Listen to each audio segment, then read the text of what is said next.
Καλησπέρα και Χριστός Ανέστη σε όλους. Σήμερα έχω την πολύ μεγάλη χαρά να μπορώ να συνομιλήσω για λίγα λεπτά της ώρας με τον πατέρα Βασίλειο Θερμό. Ο πατήρ Βασίλειος ανήκει νομίζω στην κατηγορία των ανθρώπων που χωρίς κανέναν ενδιασμό μπορεί κανείς να πει πως δεν χρειάζονται συστάσεις. Είναι γνωστός και αγαπητός σε όλους. Και είναι μεγάλη μου χαρά να τον έχω σήμερα μια έτσι, τόσο γιορτινή μέρα εδώ έτσι να μιλήσουμε για λίγη ώρα για το θέμα της σημερινής ημέρας, για τη γιορτή της σημερινής ημέρας. Χριστός Ανέστη, Πατρε Βασίλειε, πολλές Α, ευχαριστίες Ευχαριστώ πάρα για πολύ τον, για για τον χρόνο και τη θετική ανταπόκριση. καλά. Ε, θα ήθελα να ξεκινήσω ως εξής, έτσι, να ξεκινήσουμε πώς να πω, σε ας πούμε μια προσωπική κατάθεση, να το πω έτσι συμβατικά. Φέτος είναι το πρώτο Πάσχα που δύο σημαντικοί άνθρωποι, τον οποίο τον λόγο πάντοτε έτσι παρακολουθούσα τις ημέρες αυτές, δεν είναι πια μαζί μας. Αναφέρομαι στον μακαριστό Αρχιεπίσκοπο Τυράννων Αναστάσιο και στον Χρήστο Γιανναρά. Εγώ και φαντάζομαι όχι μόνο εγώ και πάρα πολλοί άλλοι, κάθε χρόνο τέτοιες μέρες περιμένω να ακούσω το πασχαλινό μήνυμα του πρώτου και να διαβάσω αντίστοιχα την αναστάσιμη επιφυλίδα του δεύτερου. Και θα πρέπει να πω, Πάτερ Βασίλειο, ότι φέτος έχουν φύγει δύο αυτοί ιδιαίτεροι και πολύ σημαντικοί άνθρωποι και μου λείπει πάρα πολύ η παρουσία τους, ειδικά μέρες σαν αυτές. Αλλά τέλος πάντων, εν είδη, ας πούμε, μνημοσύνη ως προς το δεύτερο, ως προς το Γεναρά, θα ήθελα το πρώτο μου ερώτημα να ξεκινήσει με μια αναφορά σε μια παλιότερη επιφυλίδα του Πασχαλινή, την οποία εγώ διάβασα στο βιβλίο των εκδόσεων Ακρίτας με τίτλο «Εορτολογικά Παλινοδούμενα». Είναι ένα παλιό βιβλίο.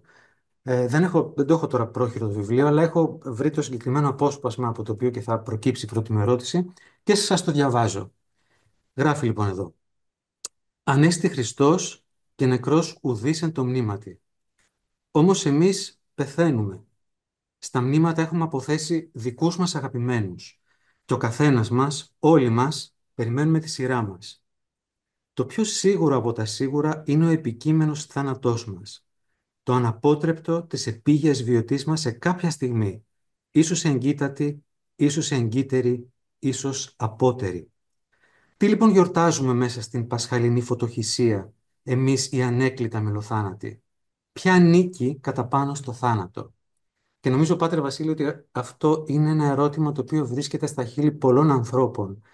Πώς, πώς πατείται ο θάνατος όταν τον βλέπουμε να κυριαρχεί παντού και διαρκώς?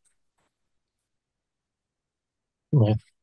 Ε, Σίγουρα αυτά τα δύο πρόσωπα τα οποία ανέφερες είχαν και ένα άλλο κοινό, ότι πίστεψαν πολύ στην Ανάσταση και την επικαλούνταν αρκετά συχνά. Ειδικά ο Γεναράς συνήθιζε κιόλας να εκφράζει τα ερωτήματα που απασχολούσαν όλους μας πριν προχωρήσει στις απαντήσεις οι οποίες γέμισαν τον ίδιο. Δηλαδή, κατά κάποιο τρόπο ήταν και ένα τέχνασμά του, δηλαδή εμφανιζόταν να απορεί σαν ένας από όλους μας. Και σε αυτό πρέπει να το αναγνωρίσουμε επίσης γενναιότητα, διότι δεν λυπήθηκε να θέτει τα ερωτήματα στην πιεστική τους αμεσότητα. Και κατόπιν έδινε την απάντηση. Η απάντηση συνήθως για τον Ιανναρά, παρότι ακολουθούσε μια μακρά πορεία συλλογισμών λόγω της ισχυρής διάνοιάς του, στο τέλος, όσο πιο κρίσιμο ήταν το ερώτημα, τόσο πιο βιωματική ήταν η απάντηση. Δηλαδή, ο Γιανναράς έβρισκε απάντηση στα ερωτήματα σαν αυτό, για τον εαυτό του, αλλά δεν ήταν μια θεωρητική απάντηση. Είχε διανύσει μια θεωρητική διαδρομή για να καταλάβει τι είναι ο Θεός περίπου, τουλάχιστον το μυαλό του δηλαδή κάπως να συλλάβει κάποια πράγματα, όσα του ήταν απαραίτητα, ώστε μετά να παραδοθεί σε αυτό το Θεό. Δηλαδή τη διανοητική του περιπλάνηση, η οποία μας έθρεψε έτσι γενιές ολόκληρες, την έκανε για να μπορέσει μετά βιωματικά να παραδοθεί σε αυτό το Θεό, να πιστεί βιωματικά. Αυτή ήταν η απάντηση. Το ίδιο και ο Αναστάσιος, με άλλο ύφος, με άλλο τρόπο, γιατί μην ξεχνάμε ότι ο Αναστάσιος εκτέθηκε σε πάρα πολύ δύσκολες και οδυνηρές καταστάσεις, μερικές φορές σταυρικές καταστάσεις, οι καταστάσεις του Άδη, που είναι πολυμήχανος πάνω στη γη, όπως ξέρουμε, και επομένως χρειαζόταν να έχει έναν εξοπλισμό τέτοιο που να μπορεί να τα βγάλει ο ίδιος πέρα. Δηλαδή ο Αναστάσιος δεν μας έδωσε μόνο θεολογικές σελίδες για τη σημασία της Ανάστασης, της Ιεραποστολής, το ένα το άλλο, αλλά έπρεπε ο ίδιος να τα βγάλει πέρα μέσα στον Άδη, στον οποίο βρέθηκε επανειλημμένα. Και ακριβώς λοιπόν αυτό το κοινό είχαν δηλαδή αυτοί οι δύο άνθρωποι, ότι δούλεψαν πολύ με τη θεολογία για να μπορέσει μετά να παραδοθεί η καρδιά. Πού παραδίδεται η καρδιά? Έρχομαι τώρα στο ερώτημα που διάβασες. Η καρδιά παραδίδεται, είναι αδύνατο δηλαδή μια καρδιά να παραδοθεί σε έναν δάσκαλο ο οποίος θα εκφράσει μια άψογη θεωρία. Εκεί αναπαύεται η διάνοια, αλλά δεν μπορεί η καρδιά να παραδοθεί εκεί. Και επομένως και η ζωή ολόκληρη να παραδοθεί. Η καρδιά παραδίδεται σε έναν Θεό, ο οποίος έκανε το κέριο βήμα να περάσει τη διαχωριστική γραμμή, να έρθει στην πλευρά μας και να συμμεριστεί τη ζωή μας και την ανθρώπινη φύση. Και τα έκανε αυτά, δηλαδή έκανε τον ανθρώπινο τόπο και της οδύνης και του θανάτου δικό του, για να μπορέσει να γίνει ο δικός του τόπος, ο θεϊκός δικός μας. Έγινε μια ανταλλαγή δηλαδή, με δική του πρωτοβουλία. Έτσι ώστε ο άνθρωπος να μετάσχει στον πλούτο της θεότητας. Αυτός είναι ο τόπος του Θεού. Και αυτοί που μετέχουν στον πλούτο της θεότητας είναι οι Άγιοι, οι σωζόμενοι εν γέννη, οι οποίοι αποκτούν ιδιότητες του Θεού. Άρα βλέπουμε μια εσωτερική συνάφεια, δηλαδή παίρνει πάνω του την ανθρώπινη φύση, για να πάρουν μετά οι ιδιότητες θεϊκές αυτοί που θα τον πιστέψουν, αυτοί που θα κουμπίσουν επάνω του, αυτοί που θα παραδοθούν σε αυτό. Θεωρώ ότι αυτό είναι το κέριο νόημα της Ανάστασης, το οποίο κάνει την κρίσιμη διαφορά από ας πούμε, αυτούς οι οποίοι είδαν μέσα στην πορεία της ιστορίας, και δυστυχώς ήταν πολλοί, και μάλιστα μερικοί ήταν και χριστιανοί κιόλας, οι οποίοι είδαν το χριστιανισμό ανθρωπιστικά. Δηλαδή, ο Ιησούς ήταν ο μεγαλύτερος δάσκαλος όλων των αιών. Ο χριστιανισμός προσφέρει την καλύτερη πρόταση για τρόπο ζωής κτλ. Αυτά όλα είναι σωστά, αλλά είναι δευτερεύοντα. Διότι το πρωτεύον είναι ότι ενσωματωθήκαμε στο Θεό. Οπότε από εκεί προκύπτουν αυτά. Γι' αυτόν ακριβώς το λόγο ο Χριστός διαφέρει από τον Σωκράτη στο πώς αντιμετωπίζει το θάνατο. Μμμ. Δηλαδή δεν ήρθε εδώ για να δώσει ένα τρόπο ζωής που χαρακτηρίζεται από αυτοσυγκράτηση και στοικότητα, αλλά ήρθε για να συμμεριστεί το τι σημαίνει ανθρώπινη φύση. Και ανθρώπινη φύση σημαίνει ότι έχει αγωνία μπροστά στο θάνατο. Γιατί δεν πλαστήκαμε για τον θάνατο. Οι λόγοι, θα έλεγε ο Άγιος Μάξιμος, οι λόγοι της φύσης μας προσβλέπουν στην αιωνιότητα και στην εν Χριστώ ζωή. Στην αιωνιότητα όχι ως παράταση του χρόνου, ο Γεναράς επέμενε σε αυτό πολύ, αλλά σε μια άλλη ποιότητα ζωής. Οπότε λοιπόν η νίκη ενάντια στο θάνατο δεν είναι η νίκη ενάντια σε αυτόν το φυσικό θάνατο, ο οποίος θα έρθει αναπόφευκτα, επειδή είμαστε όντα που έχουμε αρχή, άρα θα έχουμε και τέλος. Είναι δυνατό από τη φύση μας να μην υπάρχει αυτό. Δεν είναι με τη μορφή ότι δεν θα έρθει αυτός ο θάνατος, αλλά είναι με μια μυστική μορφή που έγκυται στην ενσωμάτωση στο Θεό. Δηλαδή να αποκτήσει ο άνθρωπος ιδιότητες του Θεού τέτοιες που να αναστηθεί μαζί με τον Χριστό μετά και να κληρονομήσει μαζί του τη βασιλεία του. Δεν είμαστε απλώς κληρονόμοι του Θεού Πατέρα, είμαστε συγκληρονόμοι του Χριστού, που λέει ο Απόστολος Παύλος. Δηλαδή ό,τι θα έχει ο Χριστός στη βασιλεία του, των εσχάτων, αλλά εκείνος θα το έχει ως Θεός, το ίδιο θα το έχουμε κι εμείς επειδή μας δόθηκε ως δωρεά. Είμαστε συγκληρονόμοι του. Και δεν μας παραξενεύει ότι δεν αλλάζει κάτι εξωτερικά, δηλαδή ο θάνατος ο φυσικός θα έρθει, διότι μοιηθήκαμε σε μια άλλη λογική. Όταν βαφτίζεται ένας άνθρωπος δεν άλλαξε τίποτα εξωτερικά. Δεν μπορείς να αντιληφθείς αν ένας άνθρωπος είναι βαφτισμένος ή όχι. μεταποιείται κάτι εσωτερικά. Όταν δέχεται το χρήσμα, τη χειροτονία με Άγιο Πνεύμα, δεν μπορείς να το γνωρίζεις. Όταν κάποιος χειροτονείται κληρικό, δεν μπορείς να το γνωρίζεις. Όταν ένας άνθρωπος μετέχει στο μυστήριο του γάμου, δεν φαίνεται κάτι εξωτερικά. Δηλαδή, με καμία από τις μεταποιήσεις αυτές που εργάζεται η χάρη του Θεού, δεν συμβαίνει μια εξωτερική αλλαγή. Είναι εσωτερικές αλλαγές που ο άνθρωπος συλλαμβάνει με τα μάτια της πίστης και της αγάπης και της ελπίδας, γιατί δεν μπορείς να εμπιστευτείς κάποιον μόνο επειδή τον πίστεψες. Μόνο επειδή πίστεψες ότι έχει δίκιο, εκεί ικανοποιείται το μυαλό. Αλλά για να εμπιστευτείς και να του παραδοθείς, χρειάζεται αγάπη. Κρατώ αυτές τις δύο λέξεις από όσα είπατε, τη λέξη βιωματικότητα στη σχέση με το Γιανναρά και τη λέξη ενσωμάτωση. Καταλαβαίνω έτσι καθώς σας ακούω και είναι πυκνός ο λόγος σας και χρειάζομαι λίγο χρόνο με τις δικές μου φτωχές δυνατότητες να καταφέρω λίγο να τον επεξεργαστώ. Καταλαβαίνω ότι ίσως ένα από τα προβλήματα που έχω εγώ και ίσως και άλλοι άνθρωποι είναι ότι έχουμε, πώς να το πω, έχουμε εθιστεί σε απαντήσεις που θα λύσουν το πρόβλημα. Έχουμε εθιστεί σε απαντήσεις οριστικότητας. Έχουμε μάθει να αναζητούμε, πώς να πω, λύσεις που κλείνουν το θέμα.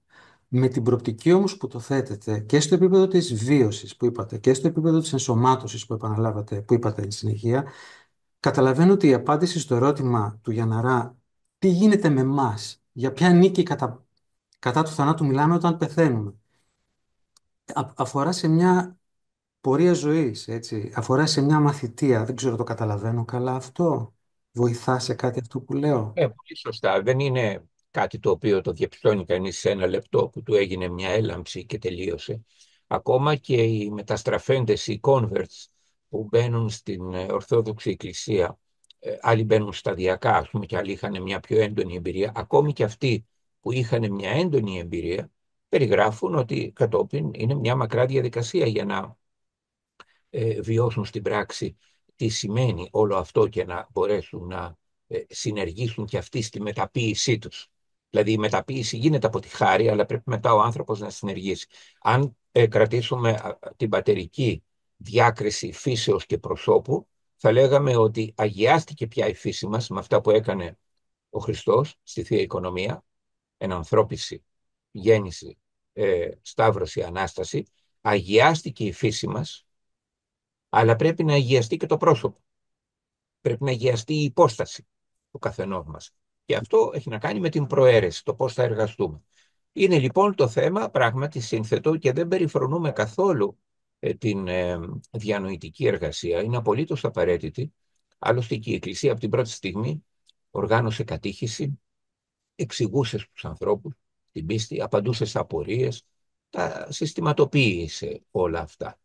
Αυτό που λέμε όμως είναι ότι ε, επειδή μπορεί κανείς να ακούει, να διαβάζει, αλλά να είναι στρεβλή η προαίρεσή του, όπως ήταν και κάποιοι ακροατές του Χριστού, οι οποίοι άκουσαν διδαχές του, αλλά τον μίσησαν Μμμ. και τον σκότωσαν. Δηλαδή, γι' αυτό το λόγο είναι κάτι πιο σύνθετο. Δηλαδή, χρειαζόμαστε τη μελέτη, αλλά ταυτόχρονα χρειαζόμαστε και να καταστήσουμε όσο γίνεται πιο καλοπροαίρετη και ανοιχτή την καρδιά μας, ώστε να ανθίσουν εκεί και η ελπίδα και η αγάπη μαζί με την πίστη.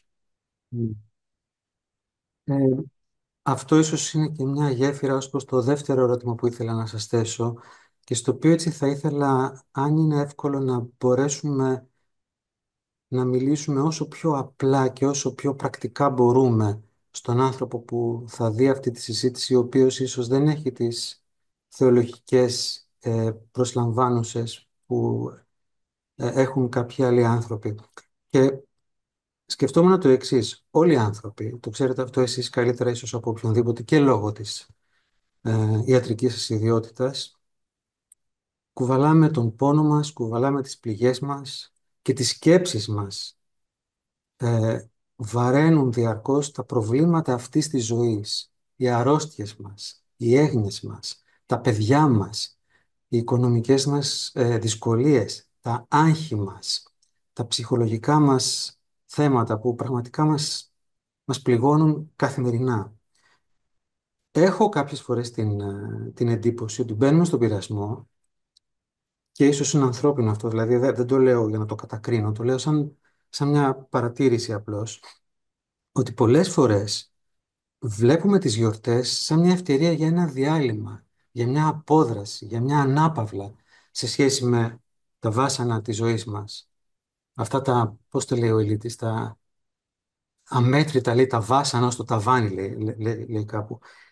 Έχω την εντύπωση όμως ότι το στίχημα εδώ πέρα είναι να μπορέσει να λειτουργήσει η γιορτή και μάλιστα αυτή η γιορτή που γιορτάζουμε σήμερα, Κυριακή του Πάσχα, που τη λέμε η εορτή των εορτών, ως μια ευκαιρία να δούμε με άλλα μάτια όλα αυτά τα προβλήματα που μας βασανίζουν, έτσι ώστε κάπως να απαλύνει ο πόνος μας, να παρηγορηθεί η καρδιά μας και κυρίως να βρούμε ένα νόημα σε όλο αυτό το πράγμα, να βρούμε μια σωστή προσέγγιση στο πρόβλημά μας.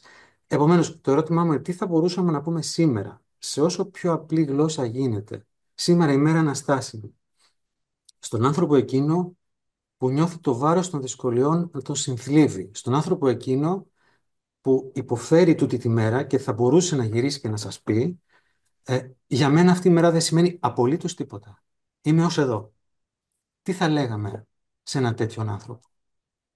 Νομίζω καταρχήν το πρώτο που θα πρέπει να πούμε και στον εαυτό μας και σε αυτόν είναι ότι αυτή η λειτουργία της γιορτής, η ψυχολογική λειτουργία της γιορτής δεν πρέπει καθόλου να υποτιμάται.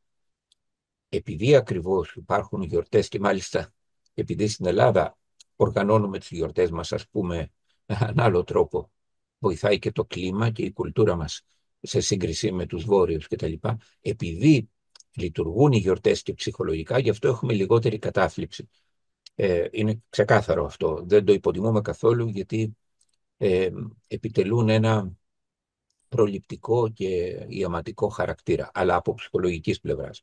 Τώρα, ακριβώς όλα αυτά τα οποία ανέφερες και οι προσωπικές μας εμπλοκές και τα βιωτικά βάσανα κτλ. Μας εμποδίζουν πολλές φορές να βιώσουμε τη γιορτή. Μπορώ να πούμε ότι δεν το έχω αυτό ως προτεραιότητα τώρα. Θέλω να ανασάνω από αυτά που με απασχολούν και άμα πάρω ανάσα βλέπω αργότερα. Το κάνουν αυτοί, αυτό αρκετοί. Και το αργότερα δεν έρχεται ποτέ. Όμως να πούμε ότι υπάρχει και το άλλο. Δηλαδή, ακριβώς λόγω των ψυχολογικών επιβαρύνσεων κάποιοι πλησιάζουν τον Χριστό. Εδώ έχουμε ένα άλλο καλό και κακό μαζί και καλό και πρόβλημα. Δηλαδή υπάρχουν άνθρωποι που πλησιάζουν τον Χριστό και την Εκκλησία και μπορεί να συμμετάσχουν και στις ακολουθίες, ας πούμε, ή να κοινωνήσουν κτλ. Ακριβώς κυρίως για ψυχολογικούς λόγους. Δηλαδή ζητάνε μία ανάσα ψυχολογική από τον εαυτό τους και από τις αρρώστιες και από αυτούς που τους βασανίζουν, τους ανθρώπους. Λοιπόν, γιατί είπα ότι αυτό είναι καλό? Καλό είναι γιατί έρχονται στο Χριστό. Κακό είναι γιατί μπορεί να μείνουν για πάντα σε αυτό το κίνητρο. Δηλαδή, ο Θεός όλα τα δέχεται, όλα τα κίνητρα τα αγκαλιάζει. Πάρα πολλοί οι οποίοι εξελίχθηκαν σε σπουδαίους χριστιανούς και πνευματικούς ανθρώπους μπορεί να ξεκίνησαν από αυτό. Ξέρουμε αυτό. Όσοι μελετούμε τις ζωές των ανθρώπων. Αυτό είναι απόλυτα δεκτό, αρκεί να μην μείνουμε εκεί στάσιμοι για καιρό, για χρόνια. Αρκεί να γίνει αυτό αφορμή, δηλαδή η ψυχολογική ανακούφιση, να γίνει αφορμή να γνωρίσουμε το κάτι παραπάνω που ήρθε να φέρει ο Χριστός. Γιατί νομίζω όλοι θα συμφωνήσουν εδώ ότι αν ένας Θεός αποφασίζει να γίνει άνθρωπος, δεν το κάνει απλώς για να έχουμε εμείς λιγότερο άγχος ή καλύτερη διάθεση. Δηλαδή αυτό το κοσμογονικό γεγονός δεν γίνεται μόνο και μόνο για να βελτιώσει την ψυχική μας κατάσταση. Γίνεται για κάτι άλλο. Όμως μερικές φορές δεν μπορούμε να φτάσουμε κατευθείαν σε αυτό το άλλο, λόγω των εμποδίων που υπάρχουν. Ναι, ο Χριστός είναι τόσο μεγάλος, ώστε να μπορεί να γίνει αφάνταστα μικρός. Δηλαδή να συγκαταβαίνει μαζί μας στις ψυχολογικές μας ανάγκες και να συμπορευτεί μετά μαζί μας μέχρι να φτάσουμε και στο ουσιώδες, το κέριο. Έχω πάντοτε μια δυσκολία, Πάτερ, αν μου επιτρέπετε να σας διακόψω. Ναι. Ε, επειδή μιλάμε για την πνευματική διάσταση του πράγματος, ε, εσείς προσθέτετε την ψυχολογική διάσταση του πράγματος και μέσα μου εγώ δεν έχω ξεκαθαρίσει ακόμα με ποιο τρόπο μέσα στον άνθρωπο συμπλέκεται το ψυχολογικό με το πνευματικό στοιχείο και κατά πόσο είναι εφικτό και με ποιο τρόπο γίνεται κάπως να ξεκαθαρίσει το ένα από το άλλο στη ζωή μας. Υπάρχει κάποιο είδους, ας πούμε, συμβουλή που θα μπορούσατε να μου δώσετε προς αυτή την κατεύθυνση? Πολύ συχνά συμπλέκονται και για καλό και για κακό. Δεν έχουμε το χρόνο να το αναλύσουμε. Αυτό όμως το οποίο ε, μπορούμε να πούμε με κάποια σιγουριά είναι ότι υπαρξιακές αναζητήσεις, η δίψα για απαντήσεις σε υπαρξιακά ερωτήματα, μπορούν να γίνουν τόσο πιεστικές που να προκαλέσουν ακόμη και ψυχολογικά συμπτώματα. Και αντίστροφα τώρα, άνθρωποι που κατέφυγαν στην πίστη εξαιτίας των ψυχολογικών τους δυσκολιών, κατάφεραν να ανακαλύψουν και τις υπαρξιακές απαντήσεις. Δηλαδή κατάφεραν να φτάσουν στον ίδιο τον Χριστό. Μπορεί να γίνει γέφυρα αυτό. Προϋπόθεση όμως να μην σκαλώσουμε και για πάντα στο ψυχολογικό καταφύγιο, να το πούμε έτσι, θα είναι να είμαστε όσο γίνεται πιο καλοπροαίρετοι. Δηλαδή να αγωνιστούμε να μην φημώσουμε μέσα μας τις υπαρξιακές κραυγές, τα υπαρξιακά ερωτήματα. Μμμ. Να συνειδητοποιήσουμε ότι δεν αρκεί να περάσουμε μια ζωή χαρούμενη και ήρεμη. Ότι είμαστε πλασμένοι για κάτι παραπάνω. Αν μελετήσουμε τα λόγια και αξίζει να καθίσουμε μετά με την ησυχία μας κάποια μέρα, και υπάρχουν και βιβλιαράκια με μετάφραση των ύμνων της Μεγάλης Εβδομάδος και του Πάσχα και μπορούμε να καθίσουμε να μελετήσουμε. Εκεί θα σπουδάσουμε μέσα από τη μελέτη των τροπαρίων το τι ήρθε να φέρει ο Χριστός, που είναι πολύ παραπάνω από μια ψυχολογική τακτοποίηση. Και πιστέψτε με, υπάρχει χώρος για οποιονδήποτε σε αυτό που ο Χριστός ήρθε να φέρει. Υπάρχει ένα τροπάριο στον Αναστάσιμο Όρθρο, τη νύχτα της Αναστάσεως, που λέει «Ω Νέα Σιών, η Εκκλησία», δηλαδή η νέα κοινότητα αυτή, το σώμα του Χριστού, «κοίταξε, τα παιδιά σου έρχονται από τα 4 σημεία του ορίζοντα, από βορρά, νότο, ανατολή και δύση». Δηλαδή αυτό δεν είναι μόνο γεωγραφικό, γιατί πράγματι από όλες τις κουλτούρες και από όλα τα έθνη ενσωματώνονται καθημερινά στο σώμα του Χριστού. Αλλά είναι και μεταφορικό. Άνθρωποι κάθε νοοτροπίας, κάθε δυσκολίας, κάθε ψυχικής προέλευσης από τα 4 σημεία του ψυχικού ορίζοντα μπορούν να έρθουν να ενσωματωθούν στο σώμα του Χριστού. Αλλά μερικές φορές είναι η οδύνη τους που θα τους φέρει. Τελευταίο ερώτημα, Πάτερ, για να κλείσουμε, επειδή ο χρόνος κυλά και μας περιορίζει. Επειδή είστε ένας από τους πολύ πολύ λίγους ανθρώπους, κληρικούς θα έλεγα, που τα λόγια τους ελκύουν και ανθρώπους εκτός εκκλησίας. Σας ακούν άνθρωποι δηλαδή που δεν έχουν καμία σχέση με όλο αυτό το πράγμα. Θα ήθελα να σας ζητήσω έτσι εν είδη συνθήματος. Τι θα λέγατε σήμερα, Κυριακή του Πάσχα του 2025, σε αυτούς τους ανθρώπους? Ε, Νομίζω ότι θα έκανα μια αυτοκριτική εξ ονόματος του ιστορικού χριστιανισμού, να το πούμε έτσι, και θα ζητούσα συγγνώμη από τους εκτός εκκλησίας ανθρώπους για το ότι στο μεγαλύτερο μέρος της ιστορικής πορείας του χριστιανισμού πάνω στη γη δεν υπήρξε ένας χριστιανισμός που βασίστηκε στην Ανάσταση. Δεν υπήρξε ένας χριστιανισμός που τόνισε την οντολογική μεταποίηση του ανθρώπου, την εσωτερική του αλλαγή. Υπήρξε ένας χριστιανισμός που βασίστηκε πιο πολύ στο Σταυρό, τόνισε πιο πολύ την οδύνη, έδωσε έμφαση στην ηθική δεοντολογία και δεν έπεισε τον άνθρωπο ότι εδώ είναι η απάντηση, βρίσκεται η απάντηση στα υπαρξιακά του ερωτήματα. Νομίζω ότι και συλλογικά πρέπει να ζητήσουμε συγχώρεση γι' αυτό, παρόλο που δεν συνέβη στην Ορθοδοξία όσο συνέβη σε άλλες χριστιανικές παραδόσεις. Παρ' όλα αυτά όμως πρέπει ταπεινά να το αντιμετωπίσουμε και να κοιτάξουμε να δούμε πώς θα κάνουμε διάλογο με το σημερινό άνθρωπο και θα μπορέσουμε να μεταδώσουμε αυτό το διαχρονικό το οποίο ο Χριστός φέρνει. Ε, θα του έλεγα δηλαδή ότι μπορεί να ελπίζει, αρκεί να έχει όρεξη για αυτό το ταξίδι, για αυτή την εξερεύνηση. Πάτερ Βασίλη, πολλές ευχαριστίες για αυτή την πασχαλινή συνομιλία. Εύχομαι τα καλύτερα. Χριστός Ανέστη. Αληθώς Ανέστη, ευχαριστώ και εγώ για αυτή την τιμή και να θυμόμαστε επίσης μια φράση από ένα άλλο τροπάριο, ήταν στον όρθρο του Μεγάλου Σαββάτου, ότι ο Χριστός είναι, λέει, γεμάτος πληγές και παντοδύναμος. Γεμάτος πληγές και παντοδύναμος. Ας κρατήσουμε αυτό. Πολλές ευχαριστίες, Πάτερ Βασίλη. Να είστε καλά. Ευχαριστώ.